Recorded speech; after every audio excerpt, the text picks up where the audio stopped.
সেনা কর্মকর্তাদের নামে গ্রেফতারি পরোয়ানা জারি। এই নিয়ে মানুষের মনে যেমন উদ্বেগ আছে, উৎকণ্ঠা আছে, কৌতূহল আছে, আছে হাজারো প্রশ্ন। কিন্তু এইসব কিছু ছাপিয়ে একটি মহল আবার এক ধরনের নাটক করতে শুরু করেছে। সেই নাটকটা সিরিয়াস নাটক নয়, বলা যায় কমেডি। গত রাতে বাংলাদেশে অনেকেই এই নাটকটি প্রত্যক্ষ করেছেন। বাংলাদেশে বলি কেন, সারা বিশ্ব থেকে অনেকেই নাটকটি প্রত্যক্ষ করেছেন। গুরুত্বপূর্ণ social media influencer Pinaki Bhattacharya হঠাৎ করেই তার ভেরিফাইড ফেসবুক পোস্ট দিয়ে দেশের ছাত্র, মাদ্রাসার ছাত্র, বিশ্ববিদ্যালয়ের ছাত্র, নাগরিকদেরকে রাস্তায় নেমে আসার আহ্বান জানালেন। এবং তিনি বললেন যে 46 ডিভিশন নাকি কী সব আপত্তিকর মুভমেন্ট করছে, কাজেই সবাই যেন রাস্তায় নেমে এসে বিপ্লবকে রক্ষা করে, কারণ বিপ্লবের নাকি কি একটা সমস্যা হয়ে যাচ্ছে। যাই হোক, মানুষের মনে এটি নিয়ে কৌতূহল ছিল, উদ্বেগও ছিল, কিন্তু শেষ পর্যন্ত কি দেখা গেল যে কেউ রাস্তায় নামেনি। এমনকি যে বাঙালির একটি যে সহজাত যে বৈশিষ্ট্য, যে আচ্ছা কেউ রাস্তায় নামলো কিনা দেখতে নামি, সেটি দেখার জন্য মানুষ আসলে রাস্তায় নামেনি। তার মানে হচ্ছে যে ওই গুরুত্বপূর্ণ ইনফ্লুয়েন্সার তার বক্তব্যকে মানুষ আমলে নেয়নি, সেটিকে স্রেফ এক ধরনের ধোঁকাবাজি কিংবা ঠাট্টা মশকরার মতো করে নিয়ে সেটিকে উড়িয়ে দিয়েছে। বাট কাল রাতে মানুষ সেটিকে উড়িয়ে দিলেও তাদের যে তৎপরতা সেটি থেমে আছে, বিষয়টি সেরকম না। সেনাবাহিনীর কর্মকর্তাদের নামে আসলে এই গ্রেফতারি পরোয়ানা জারি হওয়ার আগে থেকে সেনাবাহিনী প্রধান, সেনাবাহিনী এই নিয়ে নানা জায়গায়, নানা মহলে, বিশেষ করে সোশ্যাল মিডিয়ায় বেশ জোরে সোরে উস্কানি চলছিল। সোশ্যাল মিডিয়ার বাইরে আমরা ঢাকায়ও বিভিন্ন রাজনৈতিক দলের, বিশেষ করে এনসিপির কোনো গুরুত্বপূর্ণ নেতাদের ক্যান্টনমেন্ট উড়িয়ে দেওয়া বা জেনারেল ওয়াকারের বিরুদ্ধে স্লোগান দেওয়া, এইসব জিনিসগুলো আমরা প্রত্যক্ষ করেছি। সেগুলোর মধ্যে যে উস্কানি ছিল সেগুলো আমাদের কারোই বুঝতে কোনো অসুবিধা হয়নি, বাট সেনাবাহিনী সেই উস্কানিতে আসলে পা দেয়নি। যাই হোক, আমরা সেই আলোচনাটার বাইরে গিয়ে যেই ঘটনা প্রবাহ ঘটছে একটু সেই দিকে মনোযোগ দিই। আপনারা সবাই জানেন যে সেনাবাহিনীর এই যে 24 জন কর্মকর্তাকে ইনক্লুডিং 14 জন সার্ভিং অফিসার, তাদের নামে যে গ্রেফতারি পরোয়ানা জারি হয়েছে, তার প্রতিক্রিয়ায় ক্যান্টনমেন্টে কি হচ্ছে, সেনাবাহিনীর মধ্যে কী ধরনের প্রতিক্রিয়া হচ্ছে, সেগুলো নিয়ে আমরা নানা ধরনের কল্পকাহিনী, গুজব এবং নানা ধরনের খবরাদি আমরা শুনছিলাম। তার মাঝখানে সেনা সদরের পক্ষ থেকে আনুষ্ঠানিকভাবে প্রেস ব্রিফিং করে তাদের বক্তব্য উপস্থাপন করা হয়েছে। এবং সেই বক্তব্যে আসলে সেনাবাহিনীর অবস্থান, সেনাবাহিনীর মানসিক অবস্থান এবং সেনাবাহিনীর ভবিষ্যৎ কর্মপন্থার বেশ কিছু ইঙ্গিত পাওয়া যায়। আমরা যদি ঠিক সেই ব্রিফিং থেকে আমরা যদি একটু দেখি, সেখানে সেই ব্রিফিং থেকে জানানো হয়েছে যে আন্তর্জাতিক অপরাধ ট্রাইব্যুনাল সামরিক বাহিনীর যেসব কর্মকর্তার বিরুদ্ধে গ্রেপ্তারি পরোয়ানা জারি করেছেন, তার মধ্যে 15 জনকে তারা সেনা আইন অনুসারে সেনা হেফাজতে নিয়ে এসেছে এবং একজন পলাতক রয়েছে। এখন তারপরে আসলে প্রশ্ন উঠেছে যে এই যে কর্মকর্তাদেরকে সেনা হেফাজতে নিয়ে আসা হয়েছে, তাদেরকে আসলে কি হবে? তাদের কি সেনা আইনে বিচার হবে নাকি প্রচলিত আইনে বিচার হবে? তাদেরকে এর আগে জেনারেল জিয়া তাকে কারাগারে রাখা হয়েছে, তাকে ঠিক সেনা আইনের আওতায় তার বিচার প্রক্রিয়া চলছে না। কিন্তু এর অপর আরেকজন মেজর, যাকে অন্য আরেকটি আওয়ামী লীগের সঙ্গে যোগ সাজেশ এরকম একটি ঘটনায় তাকে গ্রেপ্তার করা হয়েছে, তাকে আবার সেনাবাহিনীর হেফাজতে রাখা হয়েছে এবং এখন পর্যন্ত তিনি সেখানে আছেন। ফলে এই কর্মকর্তাদের ক্ষেত্রে কি হবে সেই বিষয়টি নিয়ে একটা উৎকণ্ঠা আছে। আমরা এর মাঝখানে দেখেছি, আমি ঠিক এই আলোচনাটা শুরু করবার আগে, যে ঢাকার প্রথম আলোতে একটি নিউজ করেছে। সেই নিউজে বলা হয়েছে যে সেনাবাহিনী চাচ্ছে যে এই যে কর্মকর্তাদের যাদেরকে তাদের সেনা হেফাজতে এনে রাখা হয়েছে, সেনাবাহিনী তাদেরকে তাদের কাছেই রাখবে এবং সেনাবাহিনী তাদের জিম্মায় তাদেরকে আদালতে নিয়ে যাবে, আবার আদালত থেকে ফিরে আবার নিয়ে আসবে। 22শে অক্টোবর স্কেজুয়ালড তাদেরকে ট্রাইব্যুনালে হাজির করতে হবে। এখন এই জায়গাটা নিয়েই মূলত এক ধরনের একটা অস্পষ্টতা ছিল, আলোচনা ছিল যে তাদেরকে কি পুলিশের কাছে হস্তান্তর করা হবে, এর মাঝখানে তাদেরকে কি প্রিজন ভ্যানে করে সে কোর্টে হ্যান্ডকাপ পরিয়ে কোর্টে নেওয়া হবে, এবং যখন ট্রাইব্যুনালে নেওয়া হবে তখন কি তাদের গায়ে কেউ কিল ঘুষি মারতে যাবে, তাদের গায়ে কি ডিম ছুটতে যাবে? কিন্তু প্রথম আলো রিপোর্ট অনুসারে সেনাবাহিনী চাচ্ছে যে সেনাবাহিনী তাদেরকে আদালতে নিয়ে যাবে, ট্রাইব্যুনালে নিয়ে যাবে এবং নিয়ে আসবে। আমাকে অবশ্য অন্য আরেকটি সোর্স বলছে যে বাই দিস টাইম, যে 22শে অক্টোবর যেহেতু যে টাইমটা আছে, বাই দিস টাইম তাদের কোনো আত্মীয় বা স্বজনদের পক্ষ থেকে কেউ একজন হয়তো হাইকোর্টে একটা রিট করবেন, যেই রিটটিতে দাবি করা হবে, আর্জি করা হবে যে তারা যেহেতু সেনাবাহিনীর সার্ভিং অফিসার, তাদেরকে যেন সেনা আইনেই বিচার করা হয়।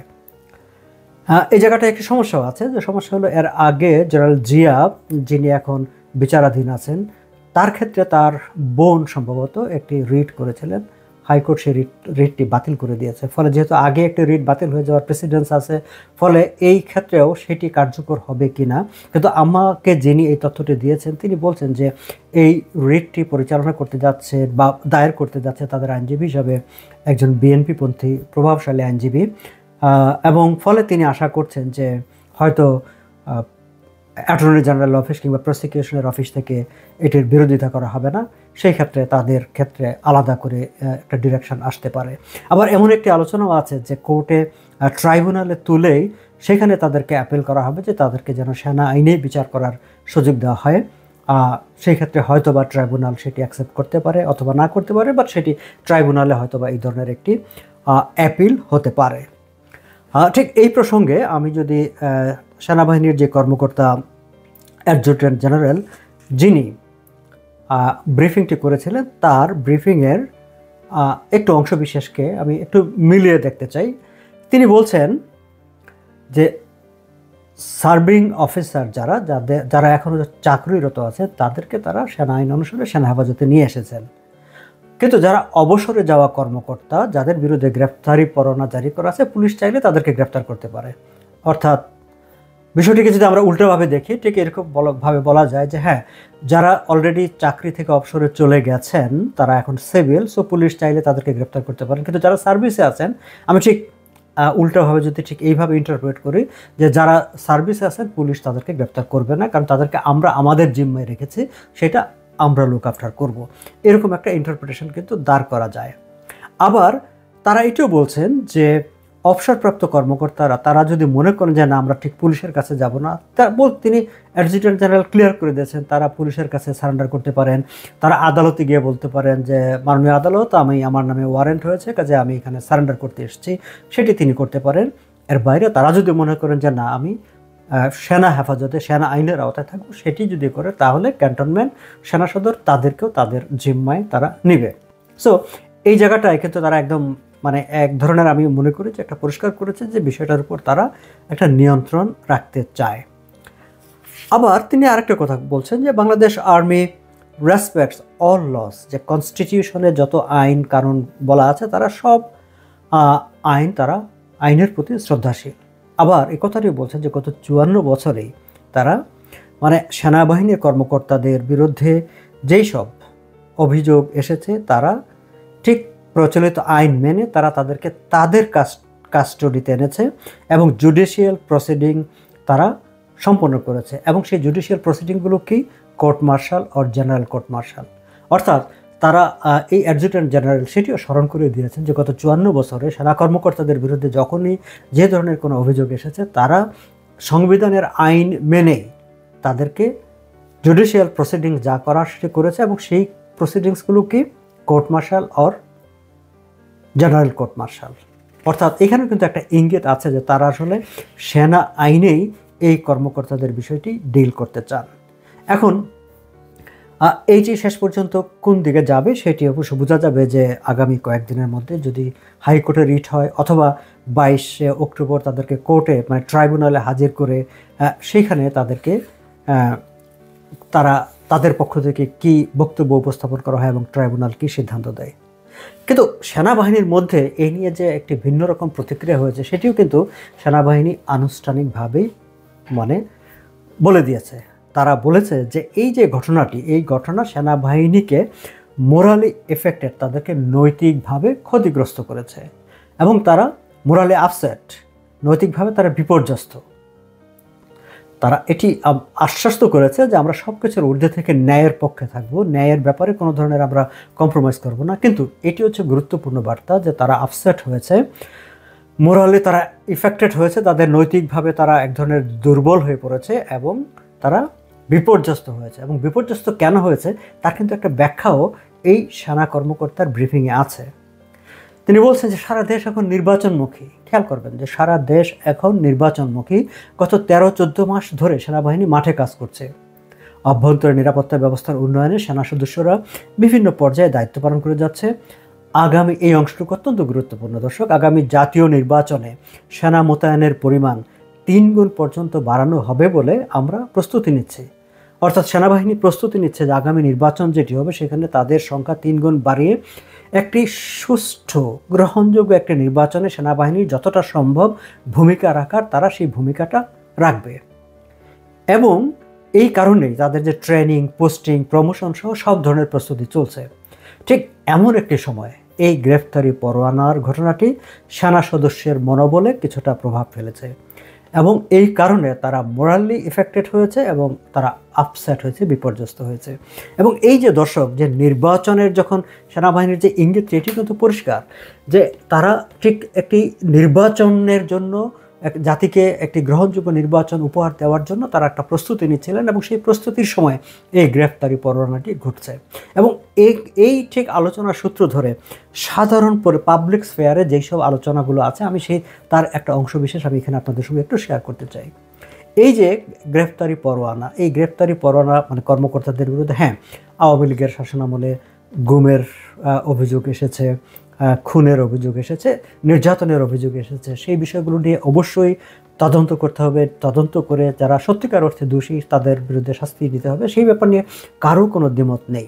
কিন্তু যে প্রক্রিয়ায় মানে ইনক্লুডিং সার্ভিং অফিসার্স এবং যেভাবে সেনা কর্মকর্তাদের বিরুদ্ধে একেবারে গ্রেফতারি পরোয়ানা এবং তার আগে আইন সংশোধন করে যে তাদের নামে মামলা অ্যাকসেপ্টেড হওয়ার সঙ্গে সঙ্গে তারা চাকরিচ্যুত হয়ে যাবে, এমন একটি সংশোধনী এনে যেটি করা হয়েছে, এর সঙ্গে আসলে এবং এই অ্যাডজুটেন্ট জেনারেল যে কথাটি বলেছেন যে নির্বাচনের সময় এই গ্রেফতারি পরোয়ানাটি তাদের মনোবলকে ভেঙে দিয়েছে, এর সঙ্গে সাধারণ জনগণ আসলে নির্বাচনের সঙ্গে এটিকে একটু মিলিয়ে দেখার চেষ্টা করছে, তারা মিলিয়ে দেখছেন। দর্শক, আপনাদের খেয়াল থাকবে যে যখন অন্তর্বর্তী সরকার কিংবা ডক্টর মোহাম্মদ ইউনূস কিংবা সরকারের কেউ নির্বাচন নিয়ে কোনো কথাবার্তা বলছেন না, ঠিক সেই সময় সেনাবাহিনীর প্রধান জেনারেল ওয়াকার প্রথম বলছিলেন 18 মাসের মধ্যে একটি নির্বাচন অনুষ্ঠিত হতে হবে। এবং তিনি একটা সময় বলেও দিয়েছিলেন যে ডিসেম্বরের পরে এই সেনাবাহিনী আর মাঠে রাখা সম্ভব হবে না, একটি নির্বাচিত সরকারের হাতে দায়িত্ব হস্তান্তর করে দিয়ে তারা চলে যাবে, এরকম একটি ঘোষণা তিনি দিয়ে রেখেছিলেন। আরও একটি বিষয় আছে যে সেনাবাহিনীর প্রধান করিডোর নিয়ে যখন বিতর্ক হচ্ছিল তখন তিনি স্পষ্ট করে বলেছিলেন যে নো ব্লাডি করিডোর। ফলে এই দুটি বিষয় নিয়ে সেনাবাহিনী প্রধানের উপর বর্তমান সরকার, ডক্টর মোহাম্মদ ইউনূস এবং ডক্টর মোহাম্মদ ইউনূসকে ঘিরে দেশি বিদেশি যে চক্রটি বলি বা যে গ্রুপটি গোষ্ঠীটি আছে তাদের শ্যানো দৃষ্টি পড়েছে জেনারেল ওয়াকারের উপর। আমরা জানি যে বিভিন্ন সময় জেনারেল ওয়াকারকে চাকরিচ্যুত করে নানা রকম প্রক্রিয়া করা হয়েছিল, কিন্তু সেটি সম্ভব হয়নি। কারণ সেখানে জেনারেল ওয়াকারকে চাকরিচ্যুত করতে হলে সেখানে রাষ্ট্রপতি কর্তৃক একটি ঘোষণা দেওয়া বা সেই ঘোষণার স্বাক্ষরের ব্যাপার আছে এবং রাষ্ট্রপতিকে সেখানে কনভিন্স করা যায়নি। আবার রাষ্ট্রপতিকে টিকিয়ে রাখার ক্ষেত্রে জেনারেল ওয়াকারের একটা ভূমিকা ছিল। ফলে সেই জায়গাটা থেকে জেনারেল ওয়াকারের চাকরিতে হাত দেওয়ার যেটি চেষ্টা বিভিন্ন সময় করেছেন বলে আমরা আলাপ আলোচনা গুঞ্জন দেখেছি, সেটি ডক্টর মোহাম্মদ ইউনূস বা তার সরকার সফল হয়নি। ফলে তার উপর যে ক্ষোভটি এবং বিশেষ করে নির্বাচন নিয়ে তার উপর যে ক্ষোভ, সেই ক্ষোভের একটি মানে বহিঃপ্রকাশ ঠিক এই গ্রেফতারি পরোয়ানার মাধ্যমে ঘটেছে বলে অনেকে মনে করছেন। যে কারণ যে এর মাধ্যমে আসলে জেনারেল ওয়াকারের উপর ভেতর থেকে এক ধরনের একটা চাপ তৈরি করা এবং সেই চাপে যাতে তার ক্ষমতাকে সংকুচিত করে ফেলা যায়।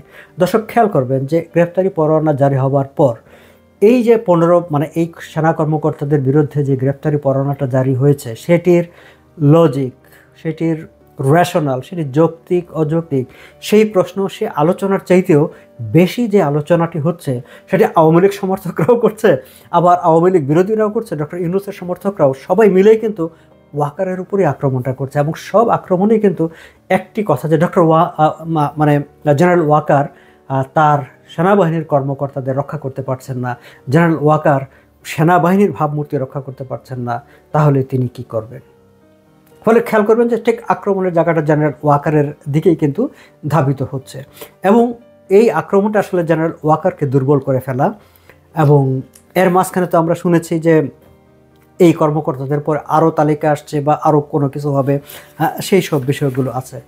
এর বাইরে আরও একটি বিষয় আমি আগের ভিডিওতে উল্লেখ করেছি যে অনেকেই এটিকে মনে করছেন যে আসলে সেনাবাহিনীকে মানে এই আওয়ামী লীগের শাসন আমলের যত গুম খুন বা নির্যাতনের অভিযোগগুলোকে সামনে এনে সেনাবাহিনীকে ভিলেন করে তার এই প্রাতিষ্ঠানের ভিত্তিটাকে দুর্বল করে দেওয়ার একটি চেষ্টা, এবং যার পেছনে হয়তোবা অন্য কোনো সুদূর যে বিপ্লবের কথা বলা হয়, বিপ্লবী সরকার করা হয়, সেখানে বিপ্লবী সামরিক বাহিনী গঠনের কথা বলা হয়, সেই সব কোনো স্বপ্ন থেকেও সেনাবাহিনীকে দুর্বল করার প্রক্রিয়া হচ্ছে কিনা সেই আলোচনাগুলো জনগণের মধ্যে আছে। তো ফলে এখন পর্যন্ত যে বিষয়টি দাঁড়াচ্ছে যে এটিকে এক ধরনের একটা চক্রান্তমূলক তৎপরতা হিসাবে সাধারণ মানুষের মধ্যে এটি গৃহীত হচ্ছে, এবং সেটি আরও বেশি ভিত্তি পেয়েছে। আমরা দেখলাম যে সেনাবাহিনীর সেনা সদরের প্রেস ব্রিফিংয়ের পরপরই ডক্টর অন্তর্বর্তী সরকারের প্রধান উপদেষ্টার স্পোকস পারসন, যিনি প্রধান উপদেষ্টা তো সেভাবে কথা বলেন না মিডিয়ার সঙ্গে, প্রধান উপদেষ্টার হয়ে যিনি কথা বলেন তার প্রেস সেক্রেটারি শফিক কিন্তু একটি খুব গুরুত্বপূর্ণ এবং ইঙ্গিতপূর্ণ একটি স্টেটমেন্ট করেছেন। বাসসকে দিয়েও তিনি তার ফেসবুকে তিনি পোস্ট করেছেন, পরে সরকারি বার্তা সংস্থা বাসস সেটি সার্ভ করেছে। তিনি জানিয়েছেন যে এই মুহূর্তে সশস্ত্র বাহিনীর আর কোনো কর্মকর্তার বিরুদ্ধে গ্রেপ্তারি পরোয়ানা জারির পরিকল্পনা নেই। অর্থাৎ তিনি জানাচ্ছেন যে এটি সরকারের পরিকল্পনা। হ্যাঁ, তিনি অবশ্য বলছেন যে আমরা আইসিটির প্রধান প্রসিকিউটরের দপ্তর থেকে জানতে পেরেছি যে এই মুহূর্তে সশস্ত্র বাহিনীর আর কোনো কর্মকর্তার বিরুদ্ধে গ্রেপ্তারি পরোয়ানা জারির পরিকল্পনা নেই। দর্শক, এই জায়গায় সঙ্গত করা নিয়ে একটা প্রশ্ন আসে, কার বিরুদ্ধে অ্যারেস্ট ওয়ারেন্ট হবে, কার বিরুদ্ধে হবে না, কাকে গ্রেফতার করা হবে, সেটি কি প্রধান উপদেষ্টার দপ্তর ঠিক করে দেয়? সেটি কি আইসিটির প্রধান প্রসিকিউটরের দপ্তর ঠিক করে দেয়? এই 15 জন কর্মকর্তার বিরুদ্ধে যে গ্রেফতারি পরোয়ানা জারি হয়েছে সেটি কি প্রধান উপদেষ্টার দপ্তরের সিদ্ধান্ত হয়েছিল? তার সিদ্ধান্তের পরিপ্রেক্ষিতে আইসিটির চিফ প্রসিকিউটরের অফিস সেটি এক্সিকিউট করেছে এবং তার মাধ্যমে তাদের পরামর্শে হোক বা যেভাবে হোক সেটি কোর্ট থেকে ইস্যু হয়েছে? এই প্রশ্নটি কিন্তু আমরা করতে পারি, এই প্রশ্নটি মানুষ করতে শুরু করেছে, কারণ আমরা জানি যে কার বিরুদ্ধে অ্যারেস্ট ওয়ারেন্ট ইস্যু হবে সেটি তো আদালতে অভিযোগ, এবং সেই অভিযোগ আমলে নিয়ে আদালত যদি মনে করে যে আমরা গ্রেপ্তারি পরোয়ানা জারি করব, আদালত করতে পারে। কিন্তু চিফ অ্যাডভাইজারের অফিস কিভাবে আশ্বস্ত করে যে আর কারো বিরুদ্ধে গ্রেপ্তারি পরোয়ানা জারি হবে না? তার মানে কি আইসিটি বা আদালত সব কিছু প্রধান উপদেষ্টার ও কার্যালয়ের নিয়ন্ত্রণে পরিচালিত হয়, সেখান থেকে যেভাবে বলে দেওয়া হয় সেভাবে হয়? এবং এই যে সেনাবাহিনীর কর্মকর্তাদের বিরুদ্ধে গ্রেপ্তারি পরোয়ানা জারি হয়েছে সেগুলো কি ঠিক সেইভাবেই জারি হয়েছে? এই প্রশ্নগুলো আপনাদের সামনে থাকলো। আমার মনে হয় যে আগামী দিনে এই প্রশ্নগুলো আরও জোরালোভাবে জনমনে উচ্চারিত হবে এবং সবাই এর উত্তর খুঁজতে থাকবে। আমার মনে হয় যে আপনারাও এর উত্তর খোঁজার চেষ্টা করবেন।